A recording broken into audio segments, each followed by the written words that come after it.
Okay, cool.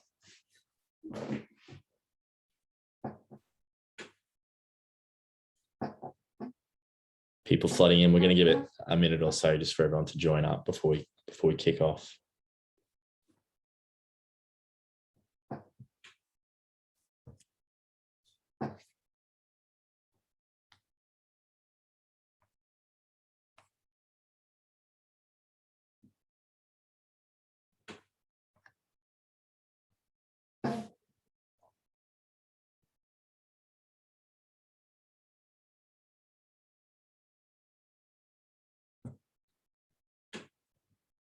Cool. Still a few people joining. We'll kick off in just a moment.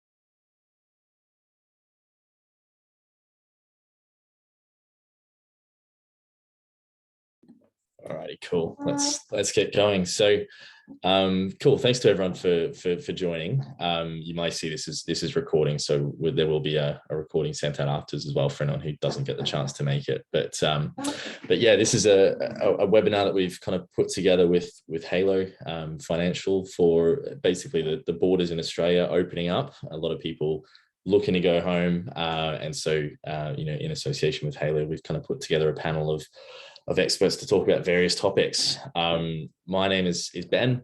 I run Aussies in London, which is a community, for anyone who's unaware of, basically Aussies in London, people who've come to London. It's a Facebook page and a Facebook group and Instagram and all of that to kind of help people out with information and events and things to do and things to see, that kind of stuff. And so, again, with borders opening up, we put out a poll a while back to kind of understand what you guys wanted to learn about and hear about, and any questions that you had. And again, in association with Halo, pulled together a panel of amazing experts to talk about various bits and bobs. So we're going to pop up a poll now, speaking of polls, just so we can get a gauge for those who are on the webinar, when you're planning on or hoping to move back to Oz. So if you could respond to that, then we'll have a look at the results and hopefully tailor this a little bit towards that as well. But just while you're doing that, I'll run through a little bit of an overview of kind of who we've got on the call today, and then we'll kick things off. So we've got Diane Boyce here from Hayes Recruitment. We've got Geraldine Collette from Halo Financial. We've got Paul Lawson-Tyers, who's a financial planner with BDH Sterling. Chris McLean is the manager of the baggage department for Anglo Pacific. Robin Vogels is with Personnel Relocations. Kimberly Chat is with VisaGo Australia. And we've got Fred Wakefield from Dial-A-Flight. So that's an overview of everyone that we'll have talking today. And I think I'll throw it over to Diane first. So Diane has over 20 years of recruitment experience, specifically with construction and engineering sectors. She's a senior manager at Hayes Global Link team and has worked for Hayes in both Sydney and London. And Diane's going to talk to us about recruitment. Thanks, Ben. Gosh, I feel old. So hello there, I'm Diane Boyce. I work for a team called Hayes Global Link, which is part of Hayes Specialist Recruitment. I wanted to quickly talk a little bit about myself because I think it's important when you're working in recruitment to feel like you're working with the person in the best position to help you. So a little background helped. I completed an engineering and management degree and then fell into recruitment while job hunting myself. Started off recruiting civil engineers in London back in 1999. 2002 brought the opportunity to me for relocation with Hayes over to Sydney.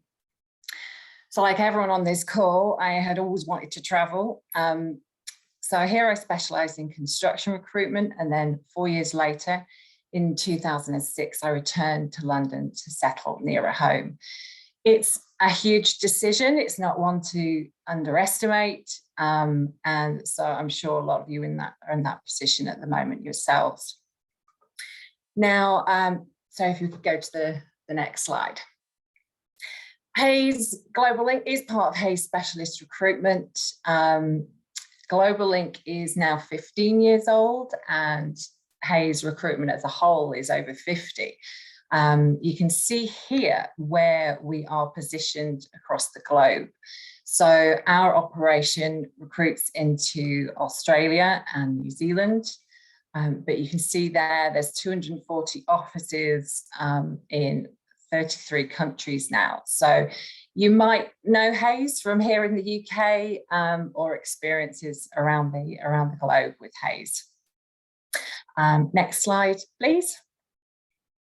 So Hays Global Link is an operation of it's a team here in the UK, based in London, to specifically assist those looking to relocate to Australia and New Zealand. Now, the operation here, it's, as I said, 15 years in the making, and we work across all sectors. Everyone on the team has lived and worked in Australia ourselves, so we are in a good position to sort of assist you with the market overviews, but also sort of personal advice. We work alongside our colleagues over in Australia. We've got offices in every major city, and we work with them closely, liaising all the time to find out what the latest is. Now, we do assist employers with niche roles where they'll sponsor Brits to go over. But on the whole, as I'm sure you can imagine, with the state of things recently, obviously there's been much less movement, and at the moment we can only help those with visas, and specifically it's Australian returners that are in the highest demand. I'll go through in a little while which sectors are in the highest demand, but if we click to the next slide, please. What I wanted to really focus on today, it's the main thing that everybody asks us about, is salaries. And every year Hays sends out a survey to all the organisations that we work with. So over 3,000 organisations and over 3,800 skilled professionals, you can see on there. We survey, so it's representing over 8.8 million employees. So we get a good cross section of respondees. We've got a summary of how that's broken down.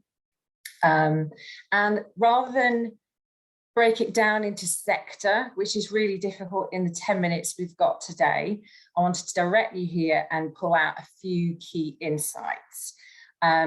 Salaries in general have not dropped. They haven't gone down, but they haven't improved particularly as well. So it's really down to the pandemic. You've just got to, I guess we've got to be quite happy that salaries haven't dropped significantly.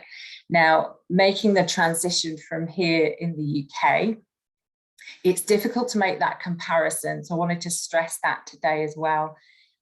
It will depend on the region that you're moving from and to, but if we pull out engineering, for example, which is the area I specialise in, if you're an engineer here in London, you can expect around the same as Sydney.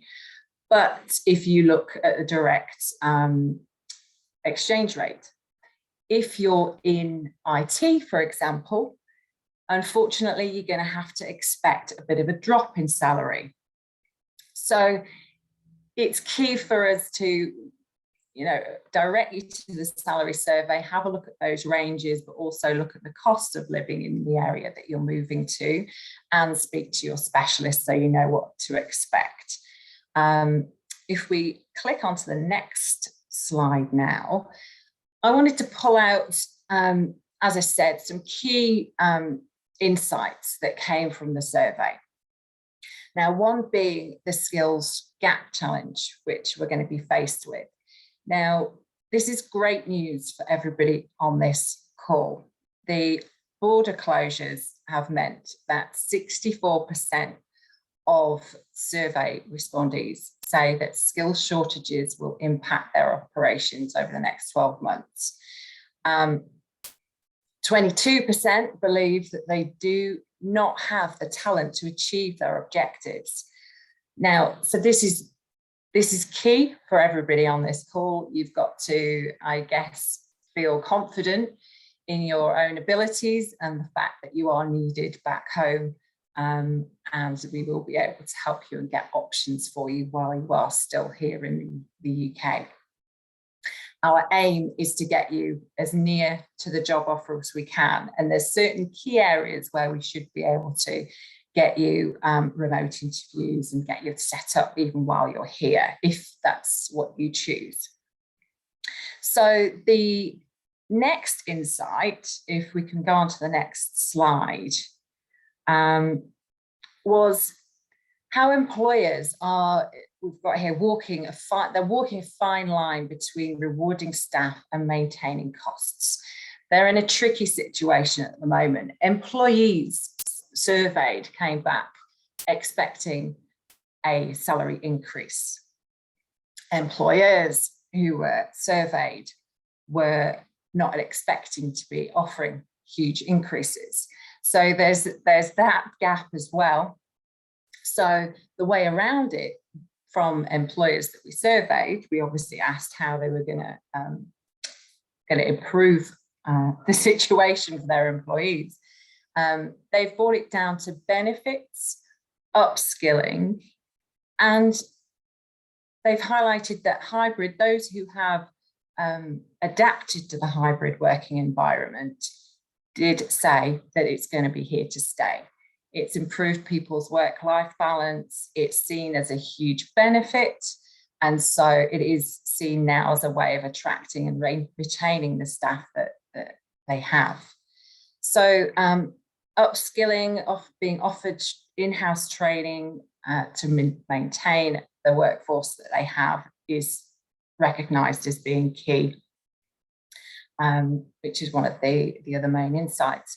If we go on to the next slide, I feel a bit like Chris Whitty here. I have summarised the key skills in demand that we're finding here at Hays. So during the pandemic, we have helped hundreds of Aussies get home. I know that's hard to believe with the number of flights, but there have been Aussies who've made it home.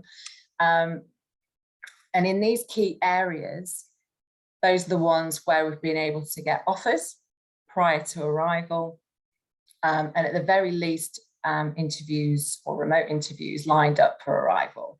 There's been a hesitancy around start dates. So in certain sectors, for example, construction, where you need that start date, they need the flight to work around to work out which project you're going to be working on. You know, you need to be on site to do the job.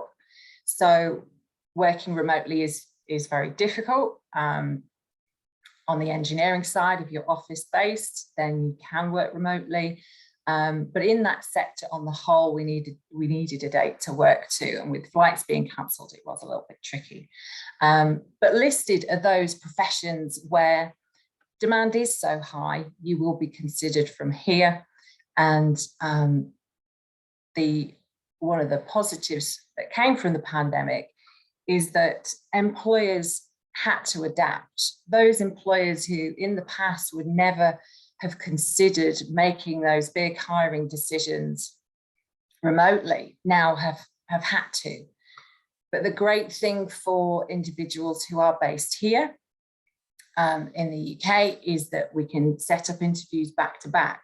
For people in London, you could be in London, you could be in Sydney, you could be in Perth, and you could all be interviewing for the same job in Melbourne back to back.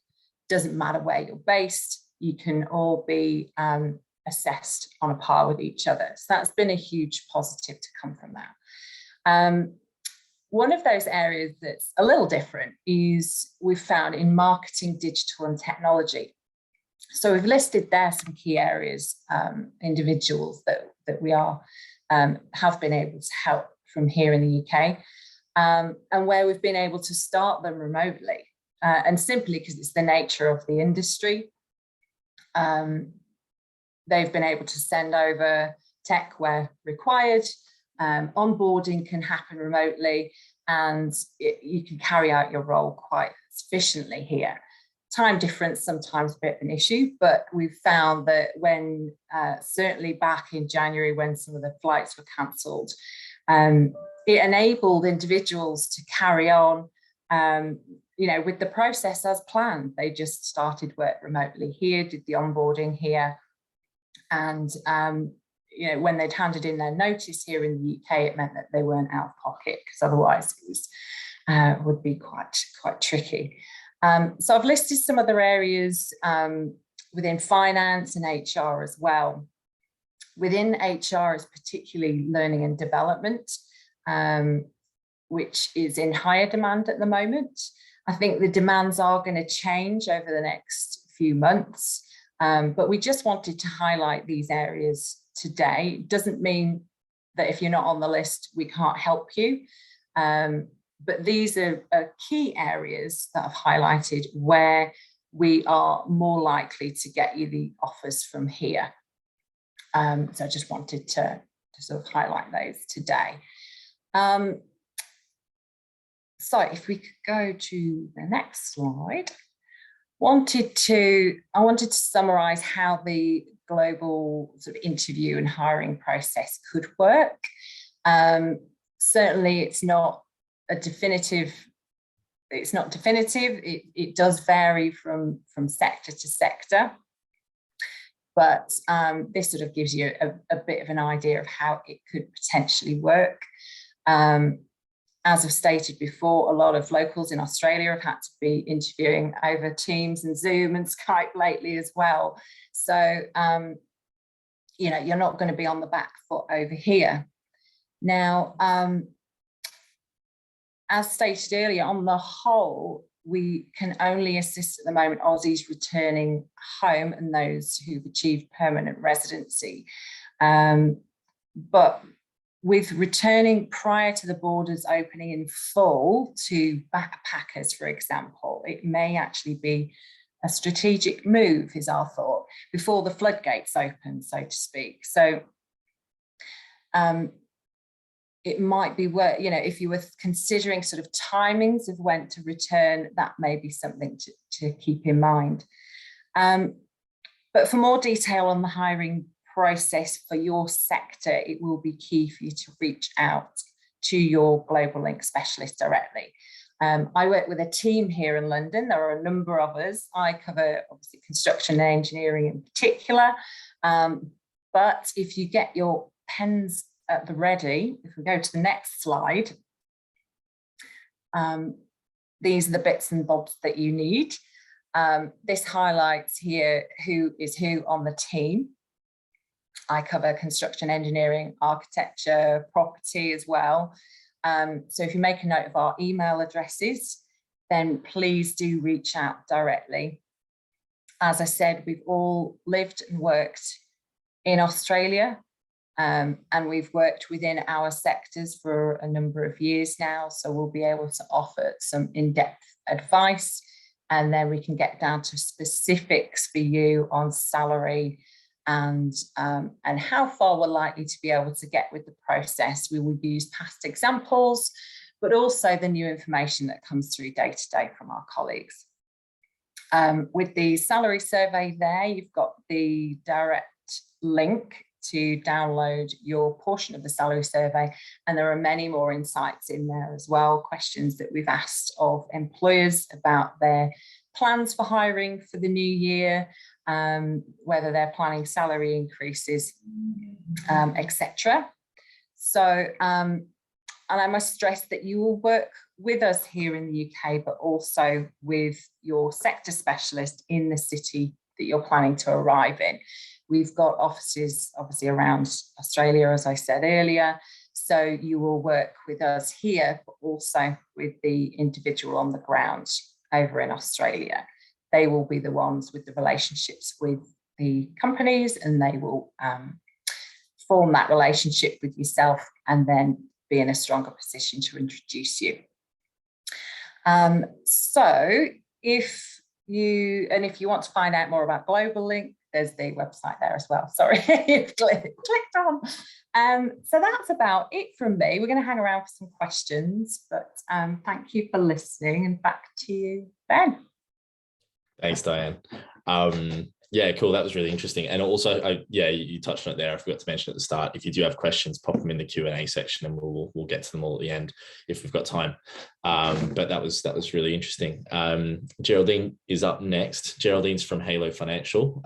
She is a Kiwi for her sins, but we'll forgive her for that because she's a bloody legend. And she'll be talking to us today about tips on getting the best exchange rates for sending our hard-earned money back to Australia. So Geraldine, I'll throw it over to you. Thank you, Ben. Hi, everybody. And yes, please excuse my Kiwi accent. I'll try and sound a bit Aussie, but that's probably not going to work very well. But I'm going to talk to you a little bit about your finances and just, I guess, the key thing I want you guys to take out of the finance side of tonight is really important to start keeping an eye on the exchange rate. So that's sterling against your Aussie dollars. I saw the results of the poll that you did earlier, and it looks like the majority of you are hoping to get home in the next 6 months. So I just want to highlight the importance of really, even now, starting to look at the exchange rate, and it just really helps you get the best possible rates within the time frame you've got. And I'll tell you what I'm talking about very shortly. But just to start off my presentation, just a few things I wanted to highlight as well in terms of banking and related to your finances. So I guess some of you may or may not already have a bank account in Australia. You may have left it open before you left Australia, or you may have closed it and decided you might need to get it open again. It is relatively easy, certainly compared to the UK banking system, to get a bank account open in Australia if you did close it when you left Australia. We work with a number of the banks out in Oz. So if you do want to get a bank account open in Australia, please reach out to me and I can give you some contacts who can help you with that. So that is something to just be mindful of. If you haven't got your account open, start to think about getting that done as soon as you can. They do actually open bank accounts up to 12 months before you head off. So it doesn't matter if you're not landing in the next couple of weeks, you can still do it well in advance. Most of the Australian banks also have dedicated teams who help Aussies returning to Australia and also new migrants. So if that's partners of Australians and they don't have banking already in Australia, they can help them set up accounts as well. So again, compared to the UK system, an absolute doddle. So any help you need with the bank accounts, do reach out to me and I can point you in the right direction. Another tip I would certainly recommend is do leave your UK bank account open. I know you might be heading home and going, you're not coming back to the UK, but certainly in the interim, do leave your UK bank account open. You know what a nightmare it is to get it open. And there may be things that you need to make payments for, or, some of you may even be leaving property back here for the time being. So don't close your UK bank account when you leave. Leave it open as long as you can. If you don't have one that you're not paying fees on, try and get a bank account that you don't have to pay a monthly fee on over here. So at least it's not costing you anything to leave it open. But that's something I would certainly recommend, that you leave it open as long as you can, certainly for the interim period of you leaving and getting home and sorting things out. Next slide, please, Steph. Okay, now on to exchange rates. And I really don't want to bore you with what causes movement over exchange rates, but it's certainly something to be mindful of. We know that when COVID hit, it sent exchange rates all over the world into different directions, depending on what countries were dealing with COVID really well and what countries were not coping. So that really did have an impact on exchange rates. So that's something to be mindful of. There are other things that happen in normal times that also influence exchange rates, such as Brexit, trade wars, China, commodities, central banks, and as I've already said, in the last couple of years, particularly COVID and Brexit, of course, have been huge impactors of exchange rates. And just to give you an example of that, when the vaccine rollout in the UK started to go really, really well, it did strengthen sterling. So that was something to be mindful of. With New Zealand at the moment, they're not in a great place. They are, obviously in lockdown still, while the rest of the world is slowly coming out. So that actually weakened the New Zealand dollar, although that's starting to turn around at the moment. So again, just to be mindful of what might be causing exchange rates to move, especially when you're thinking about exchanging sterling and sending it down to Oz. You want to be mindful of what is happening down in Oz and what's happening over here, and keep an eye on those exchange rates. And next slide, please, Steph. So this is, I thought, going to be really interesting for you guys. It's all about timing in terms of exchanging your money. You might kind of think, oh, well, I don't need to worry about it now. I'll leave it till the last minute. I'll exchange my money when I need to, on the last day before you leave. Trouble is, that last day before you leave might be the worst possible time in 10 years for you to exchange your money. So what I would really urge you to do is really start to keep an eye on it. Even if you just register with a company like us, like Halo Financial, who will keep you up to date with exchange rates, either daily, weekly, monthly, or as often as you like, so that at least you know when the rates are good and when they're certainly not worth considering.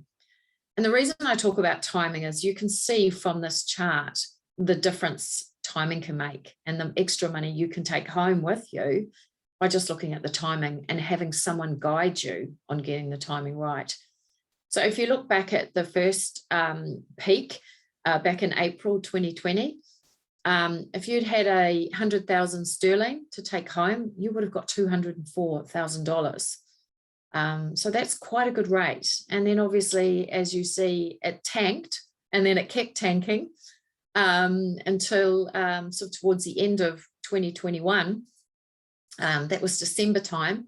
And 100,000 only bought you 182,000 Aussie dollars. So you can see there's a huge difference, $22,000 difference just because the exchange rate has moved.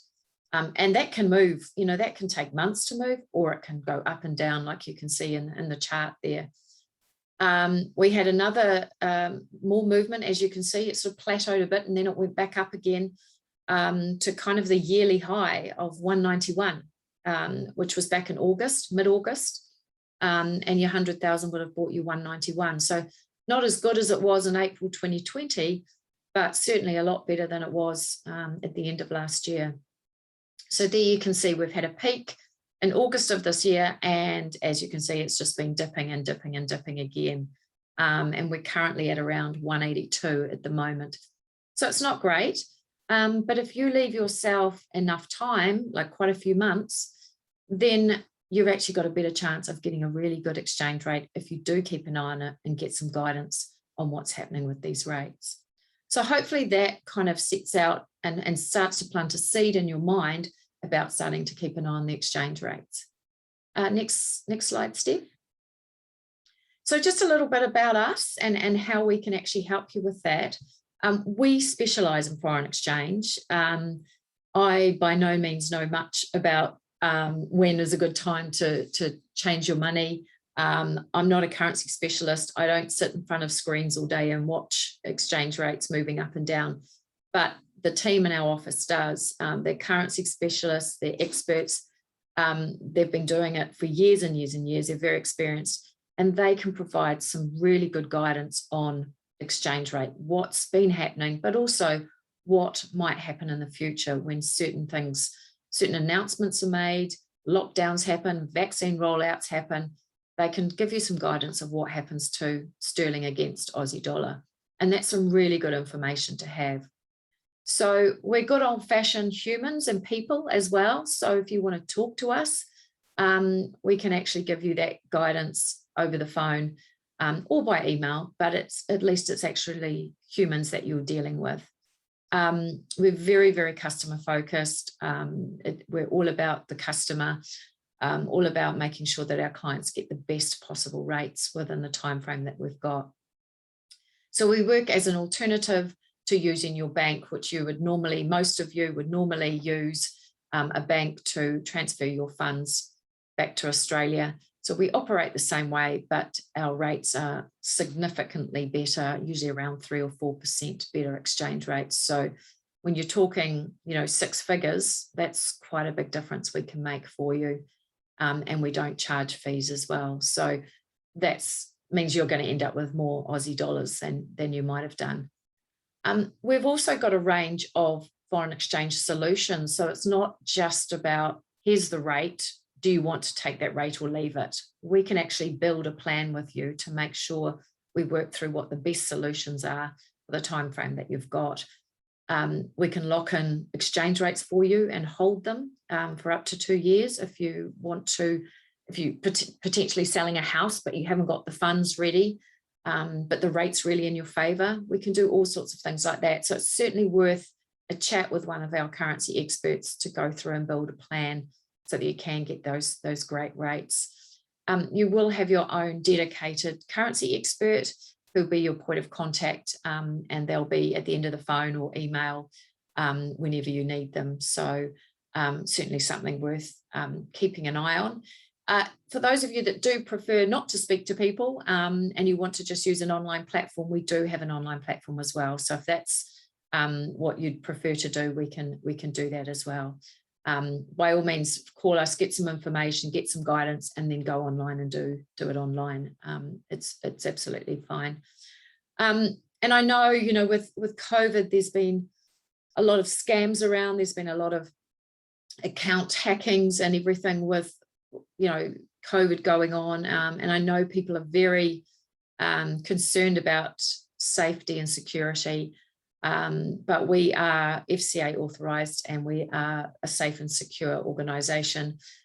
We have segregated client accounts. So when you transfer your money to us to convert and pay to your Australian bank account, it goes into a separate client account. So if something was to happen to Halo, your money is safe and it is returned to you. So please don't worry about safe and security because we are absolutely fine. Next slide, please, Steph. I won't actually go into this in too much detail tonight because there's still quite a few speakers and I don't want to overload you with information, but I just wanted to highlight here, there are different ways to buy currency and we just want to work with you to make sure we find the best plan to get you the most Aussie dollars at the end of the day. Next slide, Steph. So just to give you my top tips again, do start to keep an eye on the exchange rate. It's certainly worth the difference that it could make for you. Register with a company like Halo so you can get regular updates, whether it's daily or weekly or monthly. Do start to get familiar with when's a good time to buy. Don't leave it till the last minute. I know you've probably got a lot of things on your plate that you're juggling and you're trying to remember ahead of your move home. Don't leave it to the last minute. Just start to think about exchange rates because seriously, it could make the difference of thousands for you. And just start to plan well in advance. So I'll leave it there. My email address is on the screen now, and we will be doing a follow-up with you anyway, so you will get all the contact details for the speakers tonight. But if anyone wants any help with currency or money transfers or contacts for the banks in Australia, please do reach out to me and I can help you from there. So I'll pass you back to Ben now, and yeah, great to meet you guys. See you soon. Thanks, Geraldine. Good tip there. Jump straight on it. Yeah, I definitely need that tip. So thank you. We got Paul up next. Paul is a financial planner with BBH Sterling. He's been in financial services for 25 years, or over 25 years, in fact. And he's been advising clients who are looking at moving back to Australia for the last 12. So I'll let Paul kind of run you through the financial planning side of things. Yes, over 25 years, it makes me feel quite old. But yeah, I am a financial planner. We BDH Sterling, we help people on both sides of the world. So we have 3 offices in Australia, and we also have the office in the UK, and we tend to help Brits that are moving over to Australia, Australians that are in the UK, either short term or long term, and just doing the planning as you move from one country to the next. So I'll just take you through a very, very brief guide of the sort of areas that we can help with and the things to look out for. So on the first slide, I'll take you through pensions to start with. So next slide, please. Okay, so pensions is one area that we tend to help a lot of people with because it tends to be one of the most complex areas of finances. So just taking you through the basic differences between the 2 systems. In the UK, when you're paying into a pension scheme, you get contribution tax relief. The funds, as they grow, are in a tax-free environment. Now, if you were living in the UK, when you reach retirement, 25% would come back as a tax-free lump sum, and the rest provides you with a taxable pension for the rest of your life.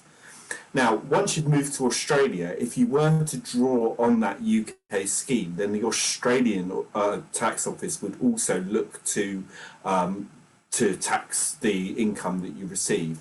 However, in Australia, when you receive retirement benefits from a superannuation fund over there, everything is tax-free in your retirement. The income, lump sums, even the growth becomes tax-free once you go into the retirement stream. But you don't get the same level of tax relief up front. You don't get the same contribution tax relief. You get a little bit, but not as much as you do in the UK. While funds are in growth, while they're in the accumulation stage before you reach retirement, they are taxed as they go along. But you've got a great opportunity here, even for those people that are only remaining in the UK for, say, the next 6 months or so, as the poll showed earlier. There could still be an opportunity to pay some contributions into your UK pension scheme, top it up, get the free tax relief from HMRC in the UK, and then transfer the funds over to Australia and receive everything tax-free in your retirement. So you never give back the tax relief and all the growth that hopefully you'll get on that tax relief over the years as well. So it can be a really good planning opportunity for those people that want to put a bit more money into their retirement savings and can afford to leave it in there until they get to retirement as well. Now, when you do come to transfer the funds to Australia, you can't do so until you're age 55. That's a UK rule on being able to transfer it. And when it does go over there, it has to go to a scheme in Australia that has QROP status, Qualifying Recognised Overseas Pension Scheme status with HMRC in the UK. But if you are younger than 55 and you've still got a pension in the UK and maybe even a few dotted around and want to do a bit of a consolidation exercise, then we can potentially do that for you and then manage the funds in the UK in sterling or Australian dollars. We can move your funds into Australian dollars to align more closely with your lifestyle in Australia and invest in dollars within a UK pension scheme while you wait until you're able to make the transfer over there. And that's also important because there is a limit on how much you can transfer into Australia in one go. So you can only transfer $110,000 in a tax year. Or you could potentially roll up 2 years' worth and make a contribution of $330,000 by using this year, the next year, and the following year. So you wouldn't be able to make a transfer for another 3 years after that. But it can be useful if your funds are within that limit to get it all over in one go. But basically, it's all about just making the best choices as far as pensions are concerned, because it's not going to suit everybody. Particularly if you're one of these lucky people that's in a final salary type scheme in the UK, for example. The benefits that you have in the current scheme are quite different to the invested environment in Australia. And it's a case of, should you be taking on that investment risk? Well, in a lot of cases, because of the tax-free benefits that you get in retirement, it is worth doing that. but it needs to be looked at on a case-by-case basis. Even for those people that might have two final salary schemes, the advice might be different from one scheme to another, even though it's the same person that we're dealing with. So it's very important to make sure that we provide the right advice per scheme, because even if you're on a personal pension, there might be transfer penalties, there might be guarantees built into it that you shouldn't be giving up. So yeah, that's just basically a very brief snapshot of pensions. I don't have long today, but if we move on to the next slide, then I'll take you through a couple of the other investments that we need to consider. So when you move to Australia, the Australians will view certain assets, certain investments in a different light. And an ISA in the UK is a classic example of that. It will remain tax-free in the UK, but any time that you make a change to the funds or you take money out of that ISA, you will be taxed in Australia on it. The Australian authorities don't recognise the tax-free wrapper that you have around that ISA. They will look to charge capital gains on that. They will look to charge interest, tax on interest for any cash that you have in there. So it may not be the most suitable product for you going forward. That's not a definite, it depends on circumstances, but it may not be the most suitable. What can be very useful is an offshore bond. For any money that you're not going to need to use in the next 10 years, an offshore bond can be very useful. And it's not that it's tied into the bond for 10 years or anything like that. It's just that if you hold an offshore bond, so by offshore bond I mean it's not in the UK or Australia, if you hold an offshore bond, which can invest in all sorts of different things. It's just like a stocks and shares ISA or something like that. It can invest in all sorts of different things. But if you hold it for 10 years or longer, it falls under a different type of tax in Australia and becomes entirely tax-free after 10 years. So it can be a really good place to put the money that you're not going to need for 10 years. If you've got lump sums around that you're saving for the future, then as long as it's a 10-year plan or longer, then it can be a really good place to have it. And if you need to access it before that, you can do. You may have to pay just a little bit of tax on it if you did, but it can be a really useful opportunity. Again, with something like an offshore bond, you can invest in sterling or dollars, or a mixture of the two if you want to. Another area that people look at is properties, like, for example, leaving a property in the UK. Now, if I'm working with somebody looking at their pensions, their investments, other sort of things, I can give them some basic guidance as far as properties are concerned in terms of capital gains on sale later on, rental income in both countries. But if it gets complex, we do have a sister company, BPH Tax, who are duly qualified accountants, and they can help you to actually physically complete your tax returns in both countries. Make sure that you're claiming the right things against that income to reduce your tax as much as possible. Make sure that you get the timing of the sale of a property right, because it can really make a difference whether you sell it before or after you move, how soon afterwards, how soon before. It can make a real difference to the outcome for you on a tax basis. And finally, we need to look at inheritance tax. Where would you be considered for UK inheritance tax purposes as being domiciled? Have you been in the UK for sufficient time to automatically be domiciled over here? Are you originally a Brit and might be domiciled for that reason? So it's important to understand your domicile and therefore whether the UK would charge inheritance tax when you pass away on the estate that you leave to your beneficiaries. And if you are domiciled in the UK, it will take at least 3 complete UK tax years to break that domicile. So what do you do in the meantime? How do you protect your estate against that tax for your beneficiaries? There was a politician, I can't remember his name, but way back in the 80s, that said that inheritance tax is the only tax that you pay by choice, because there are all sorts of different things that you can do to ensure that it doesn't become a problem on your estate, and it doesn't have to be paid by your beneficiaries. But a lot of people don't consider that. Now, once you can break UK domicile, and assuming that you don't have UK assets that are over the threshold, then you can take on Australia as your domicile of choice or your domicile of origin again. And at that point, you don't have to worry about inheritance tax because the Australians don't charge inheritance tax. So yeah, it's very important to remember all of these things. Just next slide is just the usual caveat about this does not constitute financial advice. Investments carry risk, etc.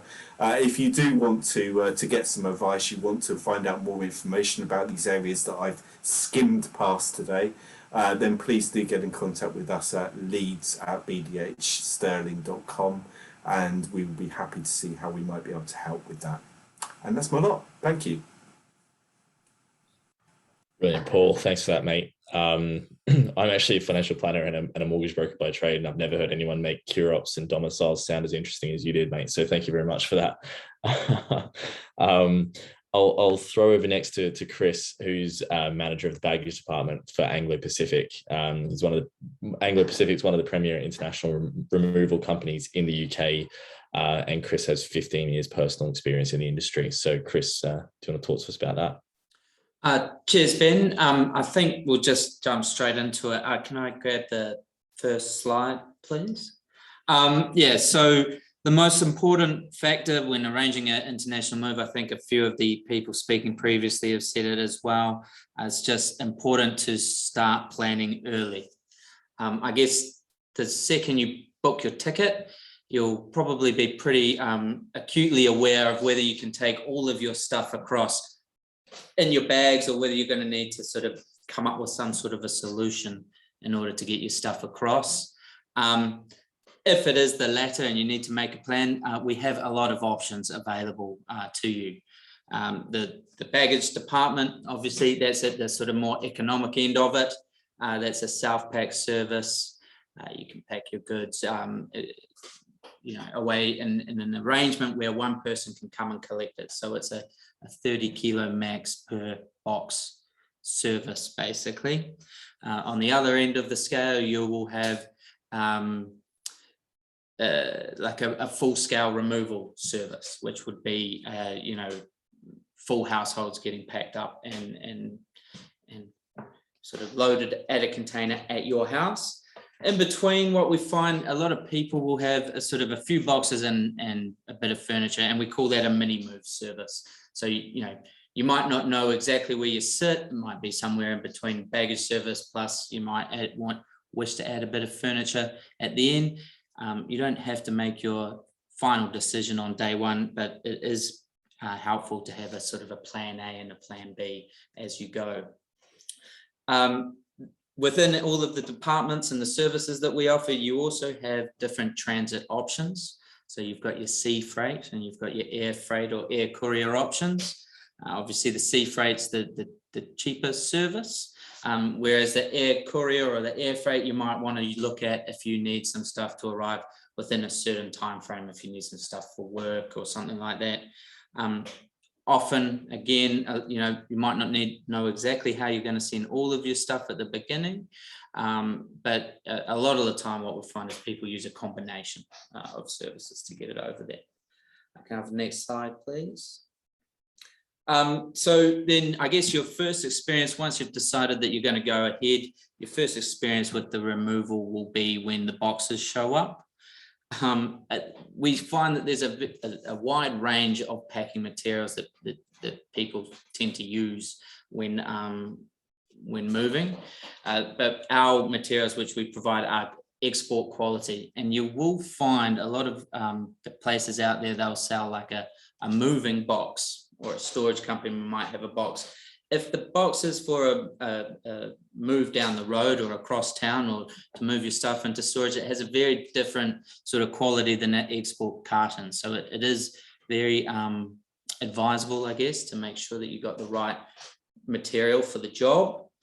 The added benefit of using our boxes is around the outside of the boxes. We can put plywood and casings. So if you've got some delicate items, china, glassware in the kitchen. As you pack, you can put the ply casings around, makes it very secure in there. There's an option as well if your goods, if it's like a mirror or a TV, it might not necessarily fit in the box. And for those items, you might, would be interested in arranging a custom-made crate for you. Can we have the next slide, please? Yeah, I think this slide just demonstrates. So basically, if you're packing stuff yourself, we've got advisors over the phone that can talk you through a few things. Basically, what you need is the right material, and then as you're packing, you want to make sure that all your items are sort of stationary; they're not loose in the box. If you've got a removal service or a mini move service that involves packing, all of the packers will have training and skills and techniques and materials on hand that make sure that all your stuff arrives safely. Your next slide, please. And it's the same scenario, removals obviously, or mini moves more than the baggage, but with your packing, they're all really well trained packing crews that we have on hand. Next slide, please. The other thing to be aware of more in respect to the packing material, but if you're going to be taking fragile items, inevitably you'll have some sort of wooden casing involved in your shipment. And there is a regulation for packing materials that are used in international shipping. They have to have, it's that IPSM 15 stamp on it. So just, I guess, look out for that if you find your own sort of solution in packing crate. If you're going to be taking it with you to Australia, it just needs to have that that stamp on it. Obviously, all of our stuff will have that on it. Next slide, please.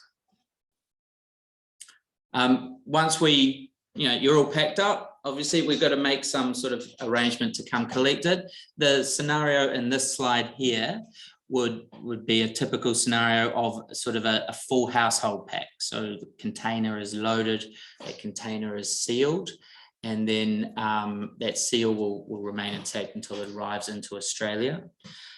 If you've got a mini move service or a baggage service, we're usually looking to sort of share the container space. So we'll bring it into our warehouse where it's securely stored, and then when we have the container ready to go, that's when we'll load it from our facility and we'll send it on at that point. It's important to note we do all of our own sort of loadings. We don't have to pass that over to another company to complete. Can you please move over next slide? A lot of people will take cars, or at least ask about cars. But with Australia, the regulations are very strict. So you do have to sort of read up a lot about it. If you decide that you are going to take a car, again, you can see, we've got the heat treated timber that we can construct sort of shelves and walls within the container around the car, so you can use the space for your other items as well. Next slide, please. In addition to sort of, delivery timings, a lot of people might have sort of issues that would prevent a delivery from happening in Australia right away. You might be moving into some temporary accommodation before you find your permanent home, or you might be sort of moving around a bit, trying to figure out where you want to settle. Either of those scenarios, you might require a little bit of storage. So again, as part of your plan, you might want to just check, and we can arrange the storage either in the UK at our facility or with the agents as it arrives. Next slide, please.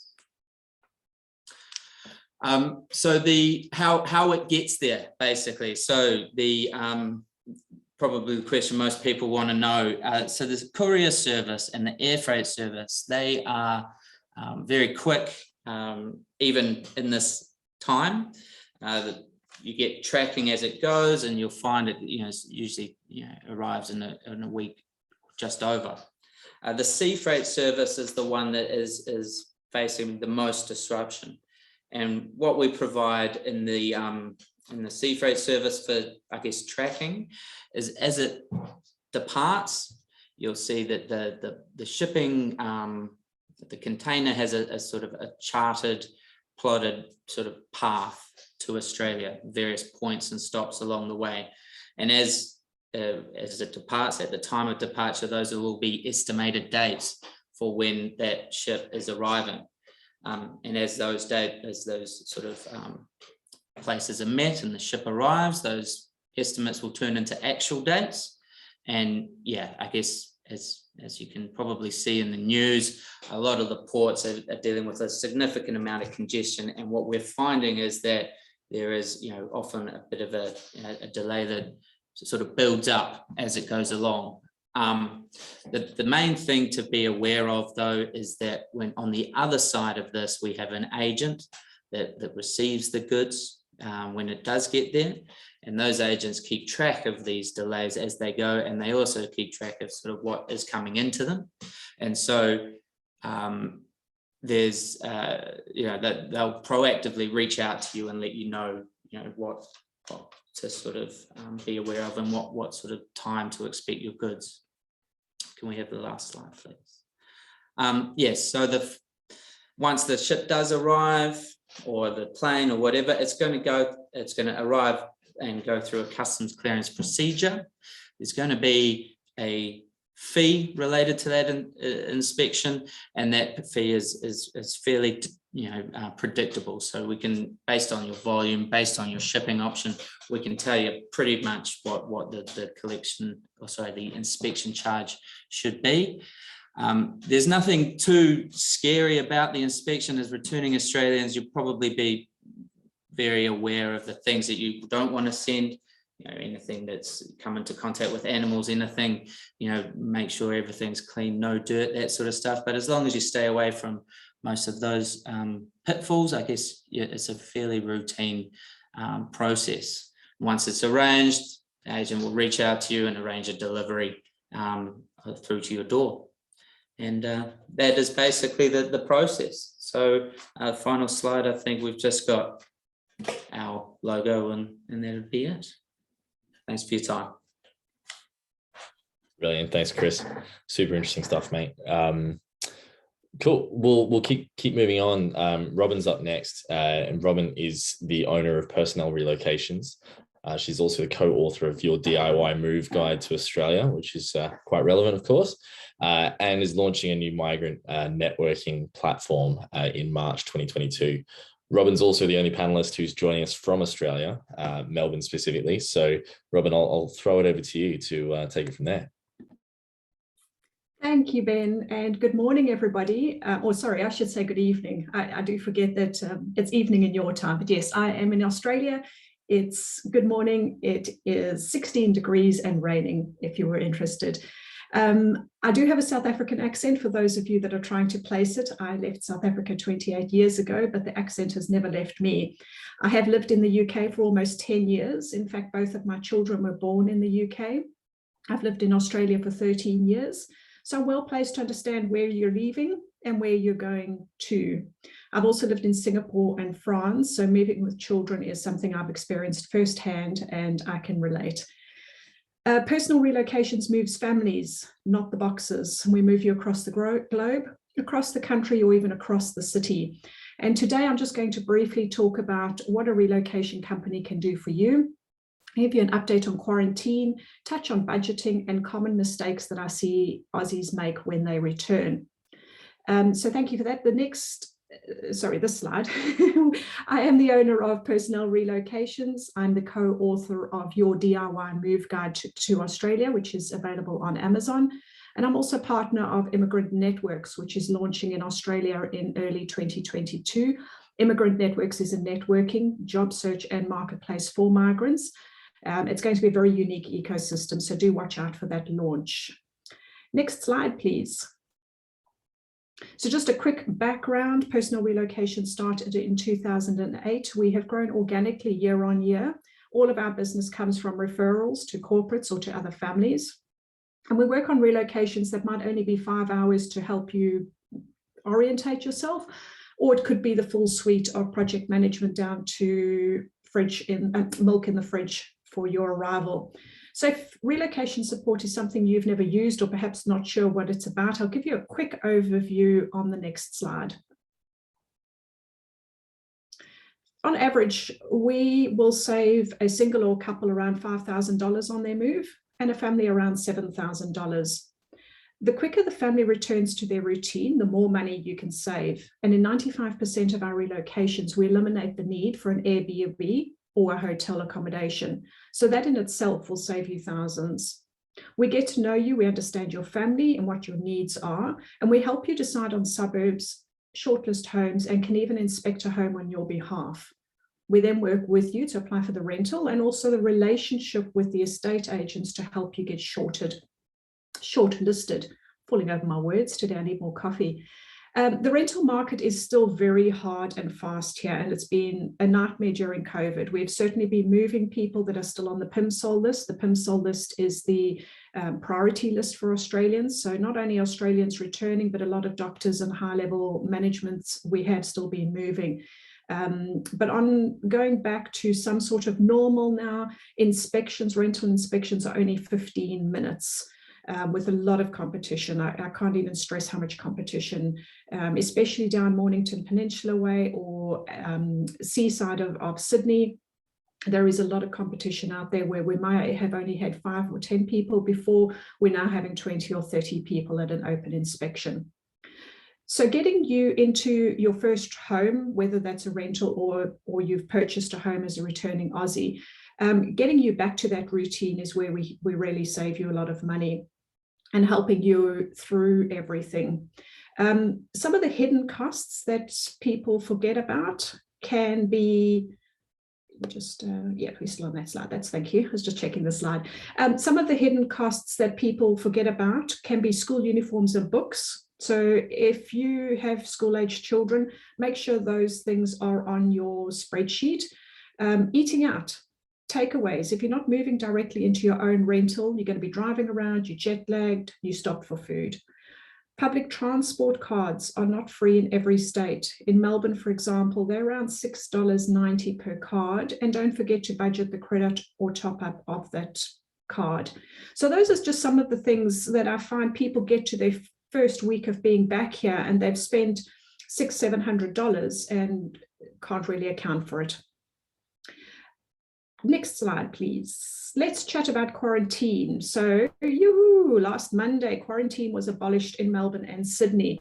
Now, this can change very quickly. And literally, I had clients in quarantine who just got a knock on their door last week and said, you're free to go. It changed that quickly. And you can fly into either New South Wales or Victoria at the moment, as long as you double vaxxed and you have the NHS proof. You do need to check that you have the correct vaccination certificate.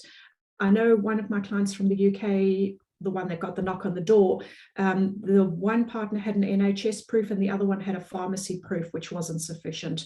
So they had to wait until they got the correct certificate. So make sure you've got the correct double vax NHS certificate.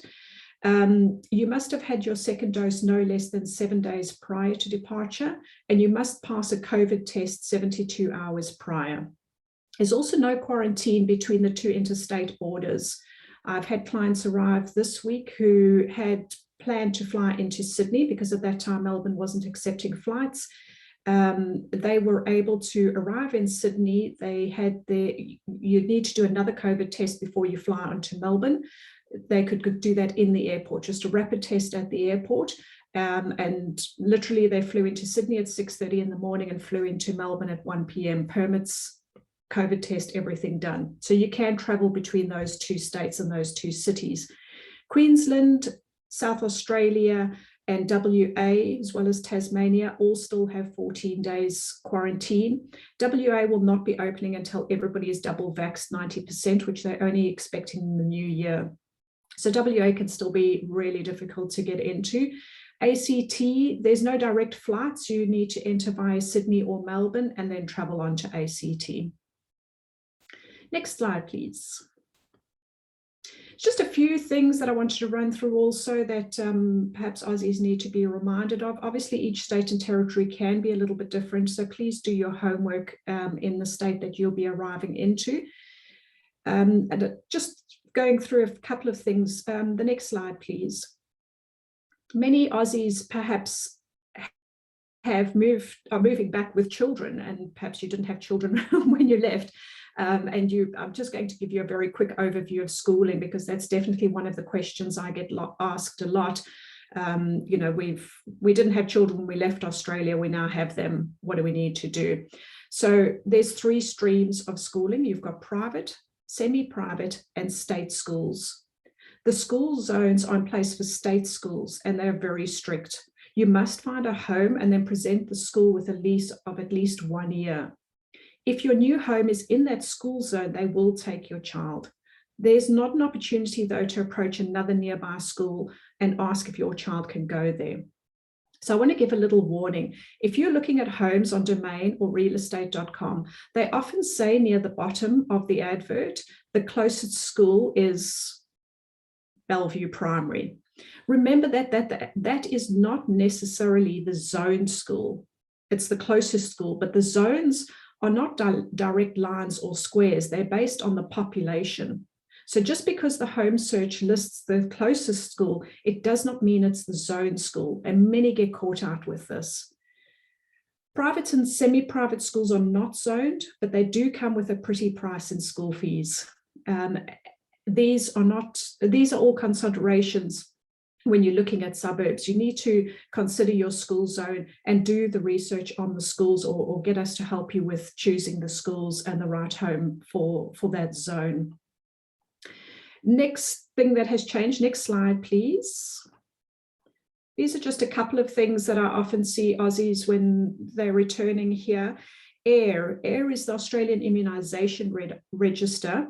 In our current climate, there are some schools who refuse to accept children until they are on the AIR register.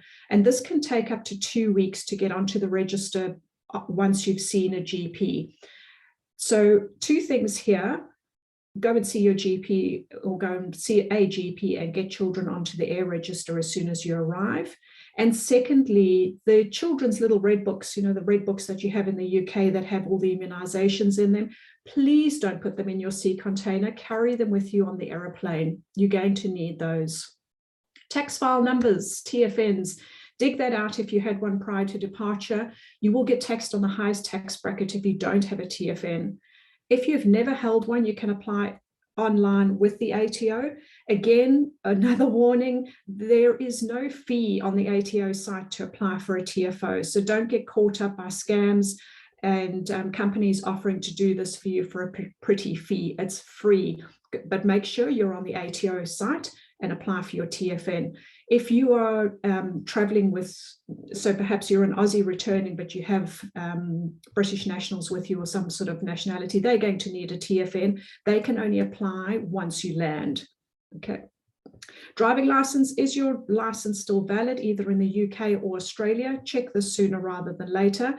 I understand from other UK clients arriving that there's quite a backlog in receiving new licenses in the UK. So please check this.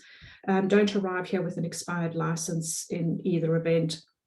And lastly, insurance. Have insurance in place for your personal items that are with you on the plane, and especially jewelry. If you read the fine print of just about any removals company, jewelry is not covered under their insurance. So please make sure your precious items are covered. Next slide, please.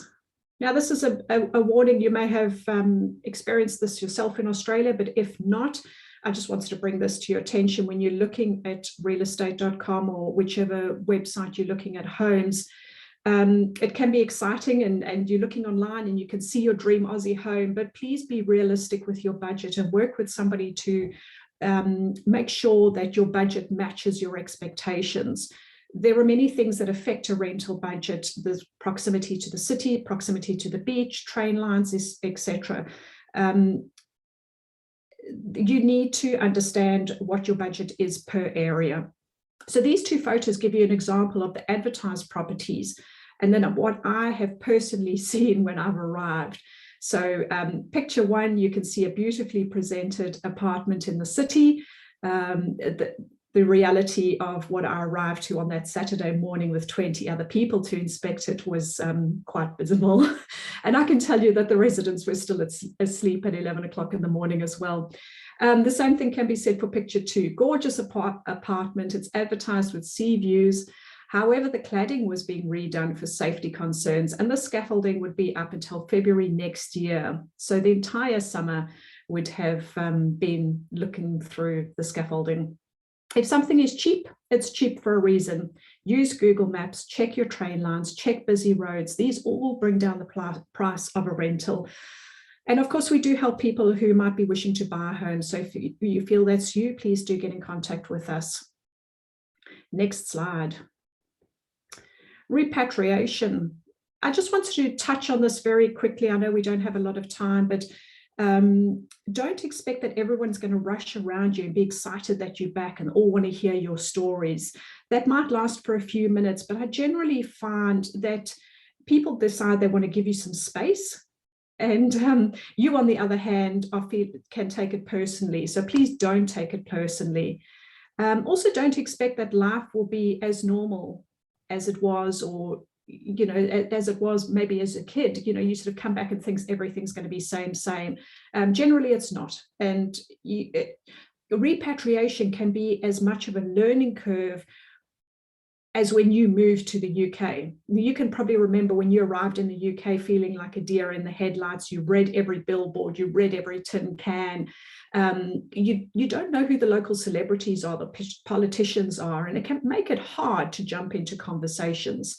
And that's a little bit what it's going to be like when you come back to Australia. You might be a little bit out of sorts for a while. So please expect that, and please don't take it personally. I encourage you to read a blog on our website that's written by Patty McCarthy. Patty McCarthy is based in the UK. She lived in Melbourne for 18 years, and she's written a blog on my website called Grab the Stinging Nettle, and that's all about repatriation, and I really encourage you to go and read that. Next slide, please. A handy resource, yes, definitely. Grab my book. It is literally my brain dump, if you like. I worked with a expatriate coach, Hendrika Juster, and half of the book is really the operational side of your move, what to bring, what not to bring, what to budget, what not to budget. The second half talks about culture shock and many other things that people should be aware of to prevent any long-term issues that you could have. I think that is me done. On the last slide, please. Thank you very much. Thank you to Halo and Aussies in London for having me. If anyone has any questions, please feel free to drop them in the chat or email me. There's lots of free downloads on our website and offers across social media, so do join us. I've also put together a half-price consultation with you. If you want to take this up in the next week, just email us, reference to Aussies in London or Halo within the subject line, and we'll honour a half-price consultation for you. Thank you so much. Amazing. Thanks, Robin. Cool artwork on the book, and it always makes me sad when I see that Queensland's still in quarantine because I'm from Brisbane, but that's good. Thank you very much. We are running over, guys, but there's only two more people to get through, and they've both got really interesting things to talk about. So if you can stick around, I know it'll be worthwhile. Speaking of, next person up is Kimberly from Visa Go Australia. She's a case processor and specializes in Aussie partner visa applications. So Kimberly, I'll throw it over to you. Thank you so much. Yep, so I just want to talk to you guys about partner visas today. Next slide, please. So yeah, if your spouse is not an Australian, then they will need a visa to enter the country. They may have a few visa options available to them. If that is the case, I would recommend going to our website and completing a free visa assessment, and that will be reviewed by a migration agent. But yeah, today I will just give you a brief overview of the partner visa. Next slide. Fab. So if you're an Australian citizen or permanent resident, then you may be eligible to sponsor your spouse for a partner visa.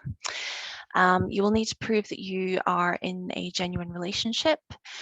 You will need to pay the high visa application charge of just under 8,000 Australian dollars.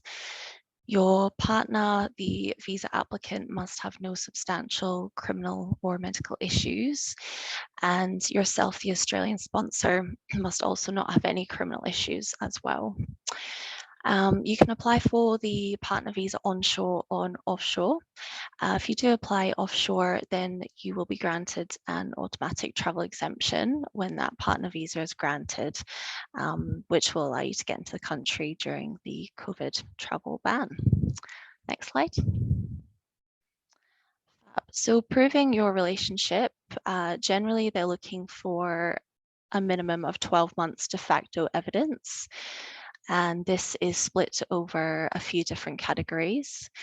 To ensure that you submit a strong application, we would highly recommend that you submit evidence from each of these categories.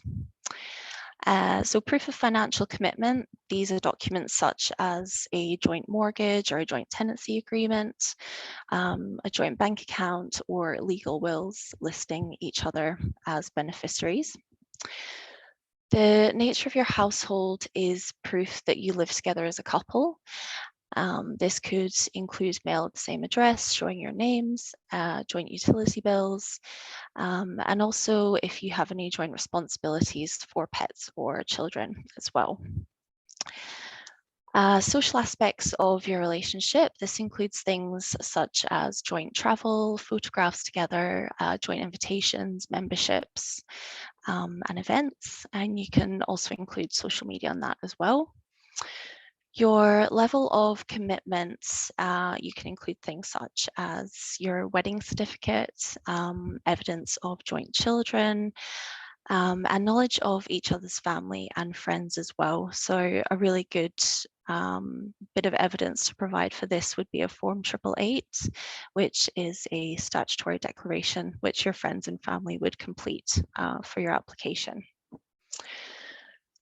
When you lodge your partner visa, you're assessed for both the temporary and permanent residency visa. So if you are married or you have children together and 2 years of evidence at the time of visa lodgement, you'll be considered for permanent residency at the beginning. If you're not married and you don't have children, then it's 3 years of evidence for permanent residency. If you have anything less than this, 2 to 3 years, then you'll be granted the temporary visa. And after 2 years of lodging this temporary visa, you can then apply for your permanent residency if you're still in a relationship with that person. Next slide.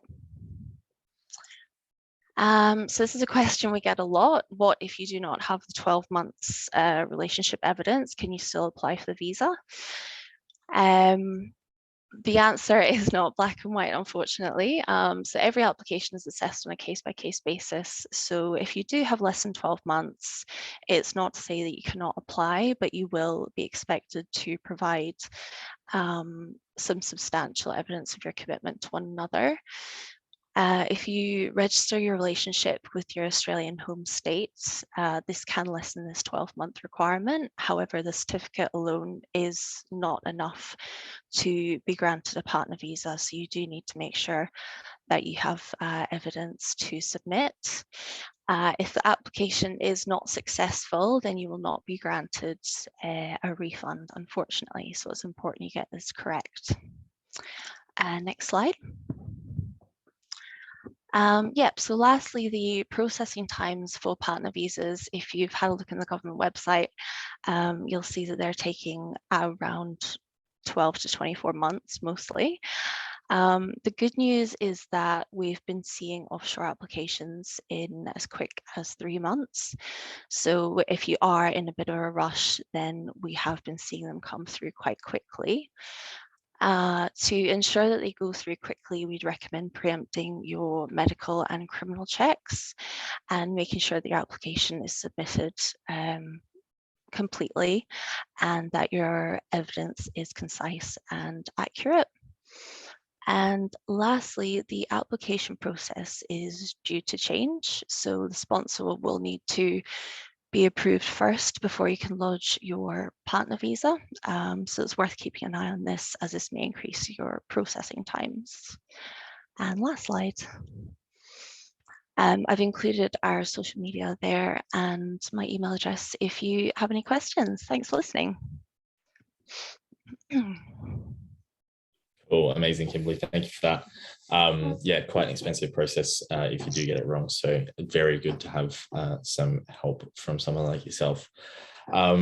Lastly, we have Fred Wakefield up from Dial-A-Flight, which is one of the biggest independent travel agents in the UK. And Fred's going to talk to us about getting back to Oz and what that looks like. So Fred, I'll throw it over to you, mate, to see us off. Thank you very much, Ben. Good evening, everybody.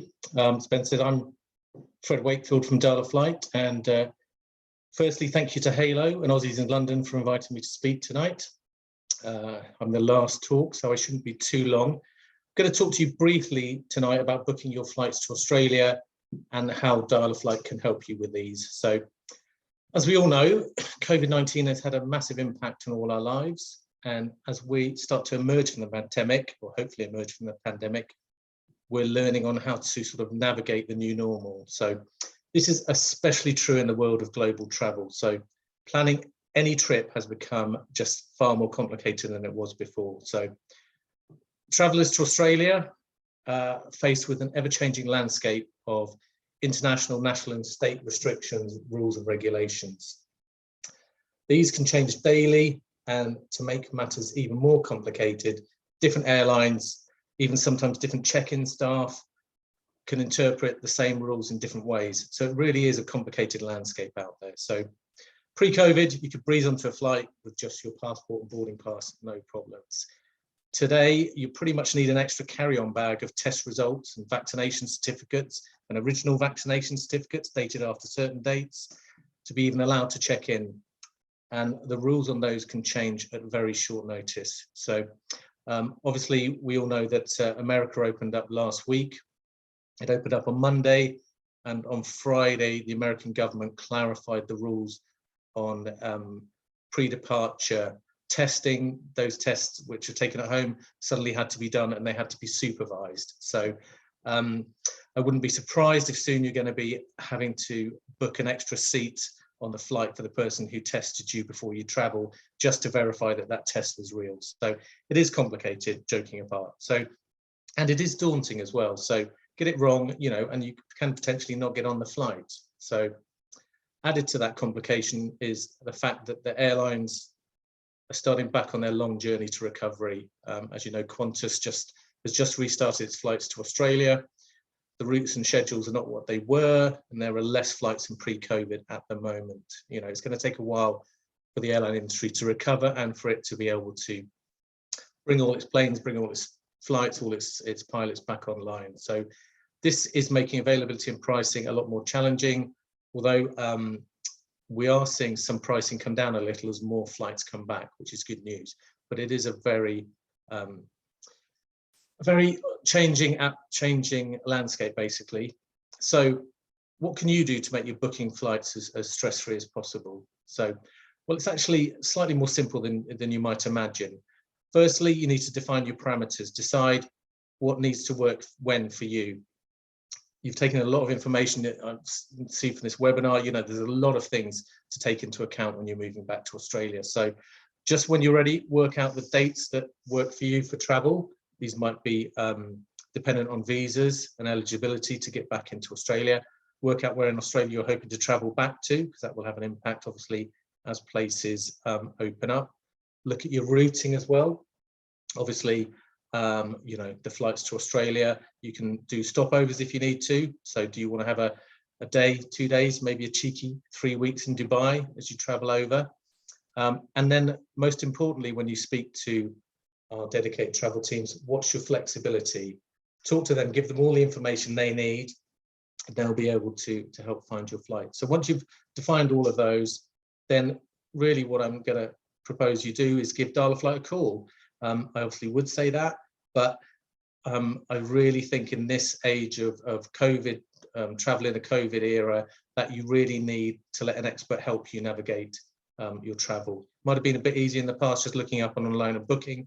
It's not so much now, and you really want a partner on side that's got your back and can help you with any cancellations and changes, and basically make sure your money's safe with them as well. So why Dial-A-Flight? Well, Dial-A-Flight were founded over 40 years ago and are one of the biggest and the highest rated travel companies in the UK. We're very proud to say we have a 98% satisfaction rate, and that's taken from nearly 9,000 reviews on Trustpilot. So we're very happy with the response we get from our clients. And that's because we pride ourselves on giving good old-fashioned customer service. We're all client-facing, so you can't book online with us. You have to speak to someone or email someone. We're also great at finding best value flights for our clients. We know that's what keeps bringing them back to us time and time again. We're also providing expert advice to our clients, and also, most importantly in this day and age, providing really secure financial protection. You will have seen in COVID, when flights and routes and borders started closing, it was very difficult for people to get their money back. And with Dial-a-Flight, that isn't a problem. We have a system that protects your money. So how do we back all those statements up? Well, good old-fashioned customer service. At Dial-a-Flight, you always have a dedicated travel team who look after your booking. We're not a call center. The person you speak to at the start of the process is the person you'll speak to and their team throughout the process. So you form a relationship with them, basically. You don't go through to a booking department, you don't go through to a ticketing department, you don't go through to a finance department. It's one team looking after your whole booking. So, and we have set up a small specialist team for everyone attending this webinar, and the details you can see on the screen in front of you. So this team is headed by Shelley, who's been booking flights to Australia throughout the pandemic. Obviously not all of these flights have taken off yet, but she has been sourcing and booking flights for our clients throughout this time. So there really is nothing she doesn't know or cannot find out for you about flights to Australia. So I really want to stress that having a dedicated team means you will always deal with Shelley or one of her team from the moment you first contact them until the moment you leave the airport in Australia. They'll be there to guide you every step of the way. And that's great to have that sort of personal service to see you through.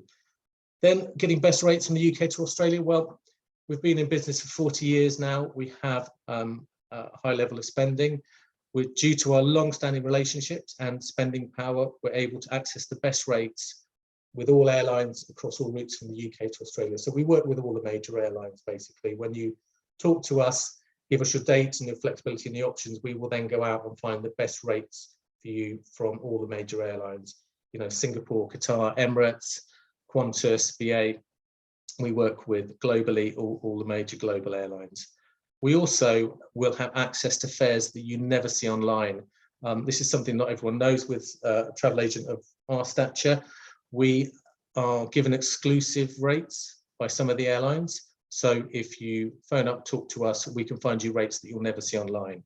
Plus, we can build in stopovers and itineraries that you just cannot do online. So if you want to do those stopovers or a fairly complicated itinerary, we can help you plan that. So I would say, instead of spending hours staring at your computer screen, give Shelley a call, have a really good chat with her, and let her do the hard work, come back to you with the options that she will find to suit you. So, as we said, travel in a post-pandemic world, Dial-a-Flight will definitely guide you every step of the way. So the situation is changing all the time, and it is very complicated. You know, we have been working behind the scenes to make sure we've got all the systems in place now to make sure Shelley and her team have full up-to-date information. We liaise with the governments, with the airlines, with the airports, just to make sure we've got a full, clear outlook on what's happening everywhere. So as Australia begins to open its border, and at the moment it's to returning Australian citizens, permanent residents and family members, our experts on hand, and they can guide you through the national, the state travel requirements and restrictions. And we've got a COVID-19 information hub, which means our teams are fully up to date with information and advice, firstly on the Australian government COVID-19 restrictions, the individual state restrictions, the interstate travel restrictions, and also knowing what the latest COVID test requirements and being able to find you recommended test providers as well. So we can help you navigate through that very, very complicated landscape. So the other thing you'll get with booking with Dial-a-Flight is you'll get our ongoing experience and feedback. Obviously, Shelley and her team are booking lots of flights to Australia. People are traveling there now. So we're getting feedback on what's working, what isn't working, and people's experience as they travel back into Australia. So that's really important. You're getting sort of a live feedback, if you like, that can help your experience. Lastly, and very importantly, we offer financial protection. So your booking is protected by Atoll and ABTA. We're members of both those. And we also have a third thing, which we call a client trust account, which means when you pay your money to us, it is held in a special account until you travel. We're not able to access that account. It's just held there until we pay the airlines or the hoteliers for your travel. So your money is safe with us, basically. Lastly, booking with Dial-A-Flight also allows you to, we can hold your seats for 24 hours, sometimes 48 hours, but generally 24 hours. So if you're looking at some options, we can hold up some seats for you. You can go away and have a think about it and come back to us and book it when you're ready. When you book, you can pay a deposit. You don't have to pay the full amount on booking. That's going to help you financially. Normally about 10 to 12 weeks before departure, you can come back to Shelley and the team and pay the balance.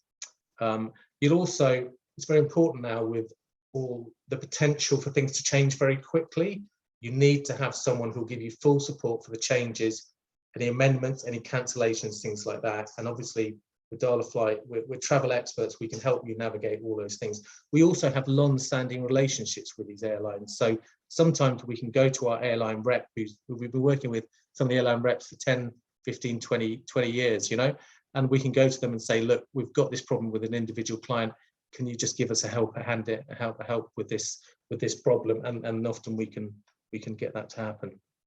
We've also got a smartphone traveller app, which allows you to have your itinerary and lots of other details on your phone. Importantly, once you're traveling, we've got a 24/7 emergency team. You can, if you're traveling, if you've got any problems, maybe your flight goes tech or there's a cancellation, you can just tap into your mobile app, press the button, and you'll go through either to the Shelley and her team, or if it's out of hours, you'll go through to an in-house 24/7 team who will know your booking. They'll be able to help you with it. And again, while everyone else is queuing at the airline desk trying to reroute their flights, they will get the flight sorted for you while you have a coffee. So that's a really important service to us. Also, pre-travel, we are getting notifications all the time internally. We have a disruptions team. They look for any problems. You know, it can be things such as, you know, a runway closing while you're traveling, any travel alerts and updates. We get those through, they go through to Shelley and the team, and then they contact everyone who's affected on those bookings, and they make sure we handle that and we reroute you or just take care of you or just let you know what's happening, basically. So I've not gone on for too long there, but my main point is, you know, it's complicated now, global travel, and I think it's really useful for you guys to have someone who's going to help you through that process and be there to have your back, basically. So as I say, we pride ourselves on giving the best customer service and finding the best value flights. So what I would recommend is tomorrow, over the next few days, I know some of you are traveling, I saw 41% of you traveling in the next 6 months. It'd be a really good idea, if you haven't got your flight sorted, to give Shelley a call or an email using the details on screen and just have a chat with her about what the options are. And we can hook you up with something pretty quickly and set you on your way and make the last part of the journey go as smoothly as possible. So that's me for now. Thank you very much for your time, and yeah, good luck. Cheers for that, Fred. I'll definitely be hitting up you and Shelley in due course. So yeah, thanks very much. So thanks to you, and thanks to everyone, Diane, Geraldine, Paul, Chris, Robin, Kimberly, and again, Fred, for your contributions. Again, this is being recorded, so if you know anyone who you think would benefit from any of the presentations, feel free to share the recording with them. And also we'll be in contact afterwards with contact details for everyone who has presented today. We've had a couple of questions. We'll just ask one in particular which came through fairly early on, and then if you do have any questions, I'd encourage you to reach out to anyone who you specifically want to talk to. But the question that came through early doors was, are there still shipping problems with sending things back to Australia? Chris, I think you're probably best placed to answer that one, mate. Yes, I'll take a crack. The answer is probably not a good one to hear, but yeah, there is definitely a lot of disruption when it comes to shipping around the world at the moment. and shipping to Australia is not sort of outside of those issues. But effectively, what the main challenge is once you've got the container booked, once you've got your container on a ship, it just amounts to really delays. As long as you're sort of well advised about the potential delays, you shouldn't be beyond too much of your expectations. And the other thing to bear in mind is if you really do need something there, you've got to look at some air freight or air courier options, which will run relatively smoothly. Just don't have high expectations for quick turnarounds on the sea freight service, really. But that helps. Cool. So I think the takeaway from that is the same as everyone said, is start early and think about things and start getting everything in line. So fair enough. Cool. Well, I think we'll probably leave it there. We have run over, so thanks to all who stuck through that. Hopefully it was quite interesting. I certainly learned a lot of things. And thanks again to all the panelists who joined. And again, we'll send out all their details after this. So thanks everyone, and we'll catch you for the next one. All right, thank you. Thanks, Ben. Thanks.